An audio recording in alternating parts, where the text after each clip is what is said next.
Hello दोस्तों। तो कैसे हो आप लोग? आशा करता हूँ मस्त होंगे और अपनी शानदार पढ़ाई में व्यस्त होंगे। तो आज हम बात करने वाले हैं राजस्थान के इतिहास, जिसमें हम पढ़ेंगे राजस्थान का मेवाड़ का इतिहास। राजस्थान के मेवाड़ के इतिहास के बारे में हम आज बात करने वाले हैं। तो यदि अगर आपने अभी तक हमारे चैनल को सब्सक्राइब नहीं कर रखा है तो जल्दी से हमारे चैनल को सब्सक्राइब कर लीजिएगा और वीडियो को लाइक अवश्य कर दीजिएगा। तो हम बात कर रहे हैं मेवाड़ का इतिहास। तो मेवाड़ का इतिहास, तो मेव वे मेर से रक्षित प्रदेश, मतलब यहाँ पर पहले क्या है रहती थी? मेव वे मेर जाति, मेव या मेर जो है जाति यहाँ पर रहा करती थी, इसीलिए जो है इस क्षेत्र का नाम मेवाड़ पड़ गया। अब हम बात करते हैं इसका जो है प्राचीन में क्या क्या नाम थे। तो प्राचीन में जो है इसका नाम था, फर्स्ट नाम था सिवी। फर्स्ट नाम क्या था? सिवी। और इसे प्रागवाट भी कहते थे। क्या कहते थे? प्रागवाट भी इसे कहते थे। और अन्य नाम मेदपाठ। और अन्य क्या नाम था? मेदपाठ भी इनका अन्य नाम था। तो एक बार हम फिर से क्या कर लेते हैं, रिवीजन कर लेते हैं। तो मेवाड़, मेवाड़ जो है मेव वे मेर से रक्षित प्रदेश था, इसी कारण इस क्षेत्र का नाम मेवाड़ पड़ा। अब हम बात करते हैं इनके प्राचीन नाम के बारे में। इनके प्राचीन नाम थे फर्स्ट सिवी, प्रागवाट, वो मेदपाट। ये इनके तीन प्राचीन नाम थे। तो क्वेश्चन आ सकता है सिवी किस जो है क्षेत्र का प्राचीन नाम है? तो वो है मेवाड़। मेवाड़ क्षेत्र का नाम है सिवी, प्रागवाट व मेदपाट।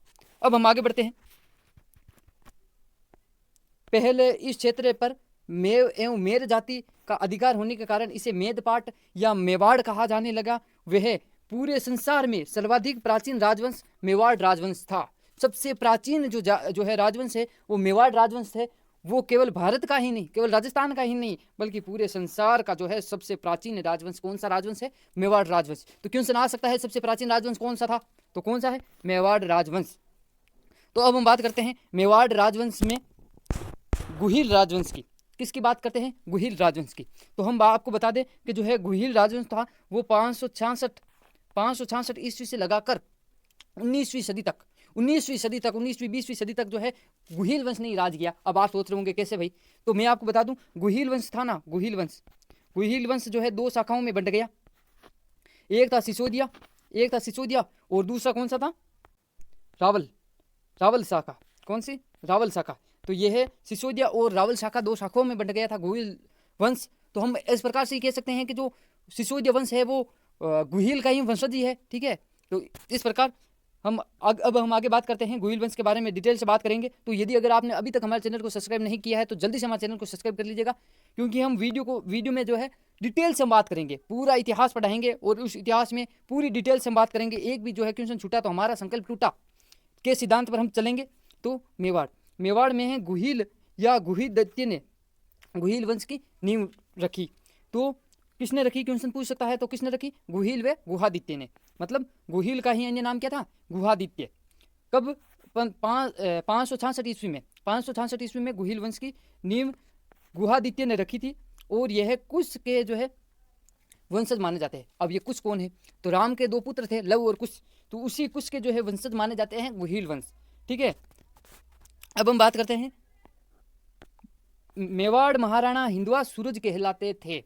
मेवाड़ महाराणा क्या कहलाए? हिंदुआ सूरज कहलाए। और ये हिंदुआ सूरज क्यों कहलाए? क्योंकि ये अपने जो है पराक्रम से, इनके शौर्य के कारण इसे हिंदुआ सूरज भी कहा गया। क्या कहा गया? इन्हें हिंदुआ सूरज भी कहा गया।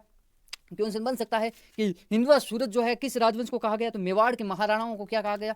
मेवाड़ के महाराणाओं को क्या कहा गया? हिंदुआ सूरज कहा गया। अब हम बात करते हैं उदयपुर राजवंश।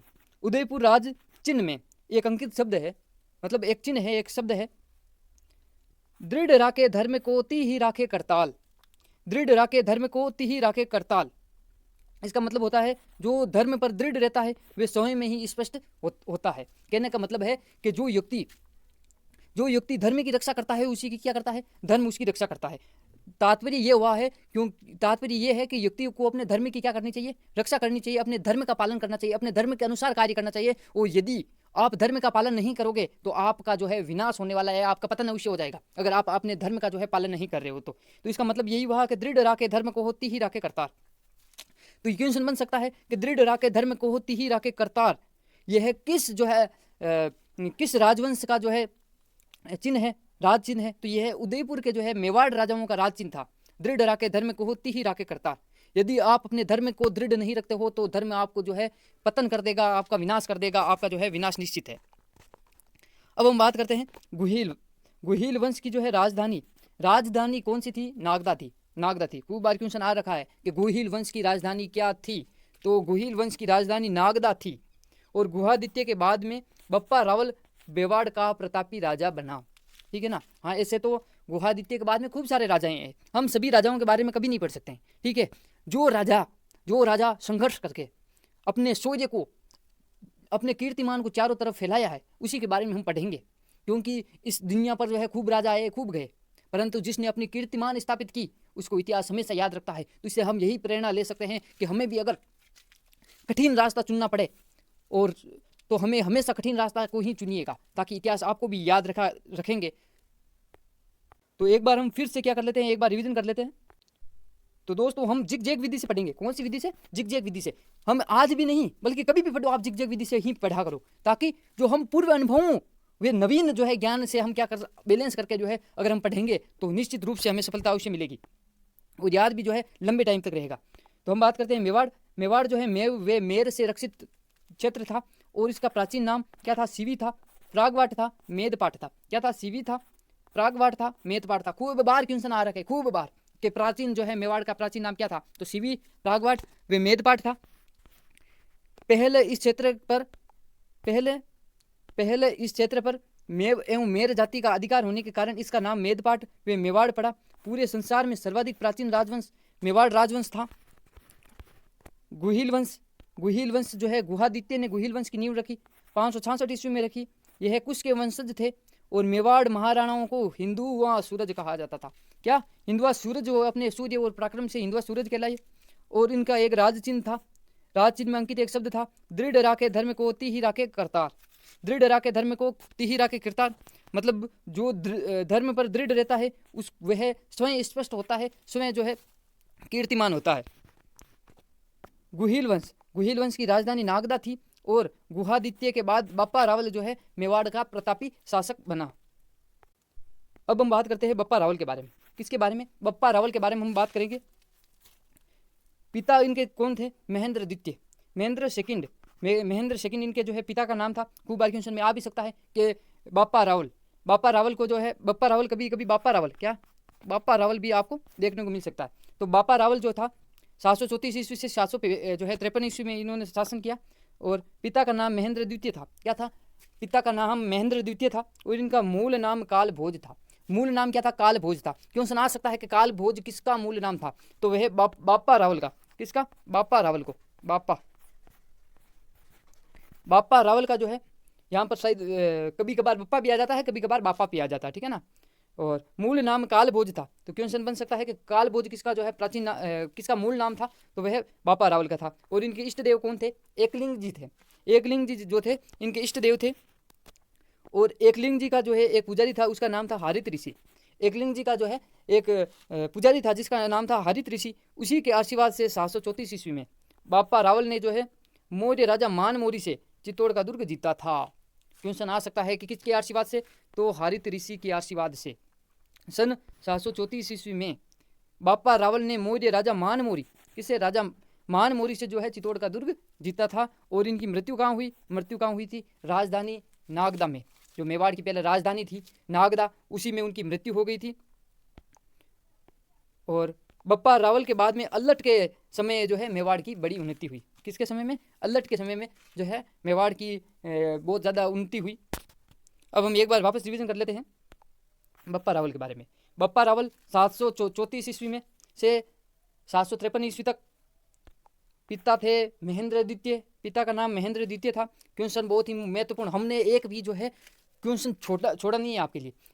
प्रत्येक जो महत्वपूर्ण फैक्ट थे, प्रत्येक महत्वपूर्ण तथ्य थे, वो हम आपके सामने लेकर आए हैं। तो वीडियो को जो है अधिक से अधिक लाइक कर दीजिएगा। मूल नाम कालभोज था, और इष्ट देव एकलिंग जी थे, और एकलिंग जी के जो है पुजारी हरित ऋषि के आशीर्वाद से 734 ईस्वी में बप्पा रावल ने मौर्य राजा मानमोरी से चित्तौड़ का दुर्ग जीत लिया था। और इनकी मृत्यु नागदा में हो गई थी। नागदा जो मेवाड़ की राजधानी थी, उस नागदा में बप्पा रावल की क्या हो गई थी? मृत्यु हो गई थी। बप्पा रावल के बाद अल्लट के समय मेवाड़ की बड़ी उन्नति हुई है। अब हम बात करते हैं अल्लट के बारे में हम बात करते हैं। अल्लट जो है बहुत ही महान राजा था, और इसमें जो है महत्वपूर्ण तथ्य दो ही है कि इसने किसको राजधानी बनाई, आहड़ को, यानी ऐसे अल्लट है ऐसे आहड़ है, तो इस प्रकार से हमें याद हो जाएगा कि अल्लट ने अपनी किससे दूसरी राजधानी बनाया, तो आहड़ को अपनी दूसरी राजधानी बनाया। और मेवाड़ में सबसे पहले नौकरशाही का गठन किया। सबसे पहले नौकरशाही का गठन किसने किया, अल्लट ने किया। बहुत ही महत्वपूर्ण, खूब बार एग्जाम में मारा का, खूब बार, आप पूछो ही मत, इतनी बार जो है एग्जाम में मारा का है। और हर बुक में, हर गाइड में, हर नेट पे कभी भी सर्च मार लेना, ये क्वेश्चन तो आपको दिखने को मिल जाएगा। तो नौकरशाही का गठन जो है किसने किया, अल्लट ने किया। किसने, अल्लट ने जो है मेवाड़ में नौकरशाही का क्या किया, गठन किया। अब हम बात करते हैं मेवाड़ में रावल शाखा। मेवाड़ में रावल शाखा हमने पहले ही बात की थी। हमने पहले ही बात की थी कि गुहिल जो है वंश था उसकी दो शाखाओं में बन जाएगा। गुहिल वंश जो है दो शाखाओं में बन जाएगा, एक शाखा राहुल शाखा और दूसरी शाखा हमारे सिसोदिया शाखा में बन जाएगा, ठीक है ना। तो अब हम बढ़ते हैं मेवाड़ के रावल शाखा के बारे में। तो ये रावल शाखा किस प्रकार बनती, इसके बारे में हम विस्तृत चर्चा करेंगे। तो गुहिल शासक रणसिंह, जिसको कर्ण सिंह भी कहते थे, गुहिल शासक रणसिंह जिसको क्या कहते थे, कर्ण सिंह भी कहते थे, 1158 ईस्वी में मेवाड़ का शासक बना। रणसिंह के पुत्र क्षेम सिंह ने मेवाड़ का रावल शाखा का जन्म हुआ। मतलब जो रणसिंह था जिसका नाम कर्ण सिंह था, जो गुहिल का शासक रणसिंह था जिसका अन्य नाम कर्ण सिंह था, उसका एक पुत्र था क्षेम सिंह। क्या था, क्षेम सिंह। क्षेम सिंह ने जो है इस रावल शाखा का गठन किया। तो हम इसको और डिटेल से हम समझे और अच्छी तरह से हम समझे कि जो गुहिल शासक था ना, गुहिल शासक रणसिंह के दो पुत्र थे, एक था क्षेम सिंह, एक था राहत सिंह। तो क्षेम सिंह ने जो है रावल शाखा का गठन किया और राहत सिंह ने जो है सिसोदिया शाखा का गठन किया, ठीक है। तो अब हम आगे बढ़ते हैं। रावल शासक कौन से वंश की बात करेंगे, रावल शासक के बारे में बात करेंगे। रावल रतन सिंह के हम बारे में बात करेंगे। रावल रतन सिंह। तो रावल रतन सिंह जो है मेवाड़ के महाराणाओं में बहुत ही अपनी महत्वपूर्ण भूमिका निभाता है। और इसका जो है इसमें से क्वेश्चन बनने की 100 में से 99% संभावनाएं रहती है। क्यों, क्या हुआ इसके समय में, कितने जो है कारनामे हुए, उसके बारे में हम डिटेल से पढ़ते हैं। तो रावल रतन सिंह के समय में क्या हुआ था, चित्तौड़ का प्रथम शाखा हुआ था। चित्तौड़ का प्रथम शाखा। अब ये शाखा क्या होता है, इस शाखा में, इसके शाखा का क्या मतलब है, इस शाखा का मतलब होता है जो राजा होता है वो क्या हो जाता है, केसरिया साफा बांधकर युद्ध के मैदान में चला जाता है और वहाँ पर शहीद हो जाता है।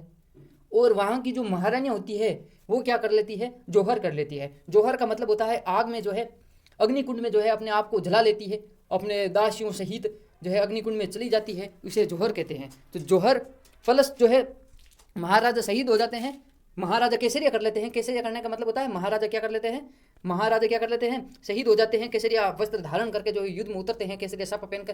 तो महाराजा तो क्या हो गए, शहीद हो गए, और महारानी जी क्या हो गई, अग्निकुंड में जौहर कर लिया। तो इसी चीज़ को क्या कहते हैं, शाखा कहते हैं। शाखा कहते हैं। तो रावल रतन सिंह के काल में ही चित्तौड़ का प्रथम शाखा हुआ था। अब क्यों हुआ, किस कारण हुआ, इसके बारे में पढ़ते हैं। क्योंकि सुल्तान अलाउद्दीन खिलजी ने क्या कर दिया, आक्रमण कर दिया, वो भी 1303 में। महत्वपूर्ण डेट यहाँ की महत्वपूर्ण है, यहाँ की डेट भी महत्वपूर्ण है। सुल्तान अलाउद्दीन खिलजी ने 1303 में भी क्या कर दिया, आक्रमण कर दिया। अब मलिक मोहम्मद जायसी की जो है ग्रंथ है पद्मावत। ग्रंथ कौन सा है, पद्मावत। उससे हमें ये जानकारी मिलती है कि ये युद्ध जो है रावल रतन सिंह की रूपवती महारानी पद्मिनी के लिए हुआ था। किससे हमें मिलता है ये जानकारी, मलिक मोहम्मद जायसी की एक रचना है पद्मावत से हमें जानकारी मिलती है कि रावल रतन सिंह की जो एक महारानी थी जो बहुत ही सुंदर थी, जिसे अलाउद्दीन खिलजी पाना चाहते थे, इसीलिए उन्होंने जो है 1303 में युद्ध कर लिया और रूपवती महारानी पद्मिनी को पाने के लिए अलाउद्दीन खिलजी ने ये युद्ध किया। हमें किससे जानकारी मिलती है, मलिक मोहम्मद जायसी के ग्रंथ पद्मावत से हमें जो है ये जानकारी मिलती है।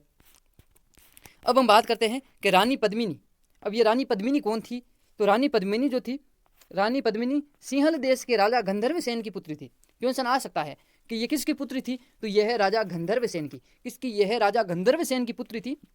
और इस युद्ध में, इस शाखे में क्या होता है कि रतन सिंह जी क्या मारे जाते हैं, और पद्मिनी ने क्या कर लिया, जौहर कर लिया। कितनी महिलाओं के साथ, 16,000 महिलाओं के साथ पद्मिनी ने क्या कर लेती है, जौहर कर लेती है। एक बड़ा सा जो है अग्नि का कुंड स्थापित करती है चित्तौड़ के दुर्ग में, और 16,000 महिलाओं के साथ में जौहर कर लेती है, और इतनी जो है अपनी वीरांगना का परिचय देती है पद्मिनी ने। तो यह हमारे इतिहास में, हमारे राजस्थान के इतिहास में ले लो या हमारे भारत के इतिहास में ले लो, इतनी वीरांगनाएं थी। अगर इस चीज़ को, घटना को अगर सुने तो रूह तक खड़ी हो जाती है लोगों की कि ऐसा भी हो सकता है क्या। जो दूसरे देश सोचते हैं कि यार ऐसे भी हो सकता है कि 16,000 महिलाएं जो है अग्निकुंड में स्वतः जो है कूद जाती है। ये बहुत ही महत्वपूर्ण घटना है। तो पद्मिनी ने जो है ऐसा करके दिखाया है, 16,000 महिलाओं के साथ जोहर कर लिया। और इस युद्ध में 2 महत्वपूर्ण लोग शहीद हो जाते हैं, 2 महत्वपूर्ण युवक शहीद हो जाते हैं। उनका नाम है घोरा व बादल। उनका क्या नाम है? घोरा व बादल जो है लड़ते हुए वीर गति को प्राप्त हो जाते हैं। घोरा व बादल वीर गति को प्राप्त हो जाते हैं।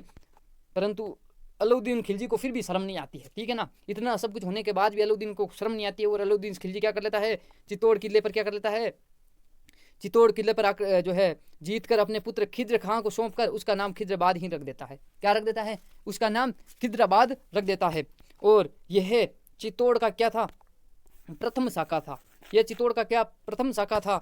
और यह राजस्थान का कौन सा शाखा था? यह राजस्थान का द्वितीय शाखा था। यह राजस्थान का द्वितीय शाखा था।